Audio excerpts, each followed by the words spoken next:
मुद्रा लक्षण।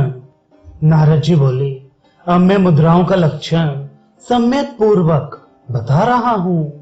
सूर्यदेव कहते हैं, हाथों को शिखाओं पर रखकर मनुष्य को अरुण इत्यादि विजय एवं मूल मंत्र सहित मुद्रा बंधों को क्रमानुसार संपन्न करना चाहिए।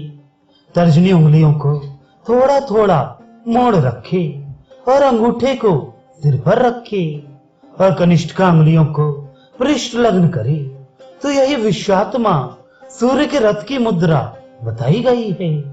दोनों अंगूठों में मध्यमा और अनामिका को मिलाए और शेष को ऊंचा रखे, तो यह उनके अश्वों की मुद्रा कही गई है।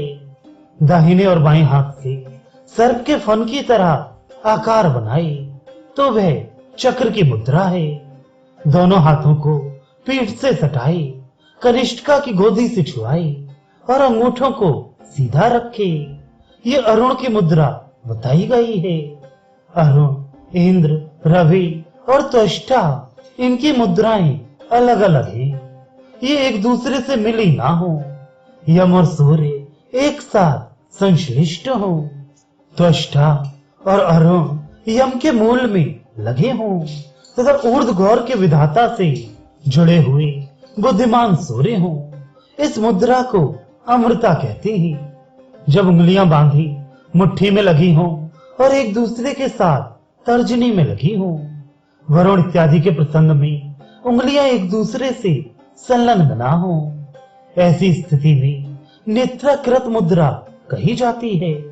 उठे हुए बाएं हाथ में नीचे मुख करके जब उंगलियां एक दूसरे के गोदी में संलग्न हो और शेष संकुचित हो, तो उसे मुद्रा कवच कहते हैं।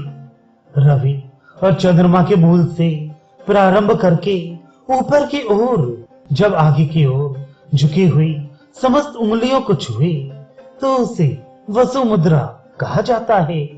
नीचे झुके हुए बाएं हाथ में दाहिने हाथ को ऊपर की ओर करके अरुण, रवि, इंद्र, चंद्रमा और त्वष्टा का स्मरण करें और उंगलियां एक दूसरे के रंध्र से निकलती हुई हो।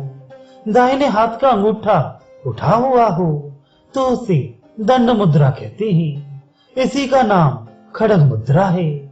अरुणास्त्र का स्पर्श न करके सूर्यास्त का जब संकुचन हो और बाएं हाथ के करतल पर रवि की कल्पना हो, बाएं हाथ की कलाई पर स्पर्श हो, तो उसे अंकुश मुद्रा कहते हैं। दाहिने हाथ की उंगलियों के अग्रभाग थोड़े झुके हुए हों। यम और धाता उंगलियां जब पीठ से लगी हुई हों और शेष उठी हुई हों, तो उसे षट्त्रिंश मुद्रा कहते हैं। जब यम सूर्य से और अंशुमान स्वर्ण रेतस से मिलकर ऊपर उठी हुई हो और पृष्ठ लग्न हो, तो उसे व्योम शिखा मुद्रा कहते हैं। इस प्रकार मैंने मुद्राओं का पवित्र लक्षण बताया, जिसको सम्यक रूप से प्राप्त करने पर मनुष्य श्रेष्ठ सिद्धि को प्राप्त करता है।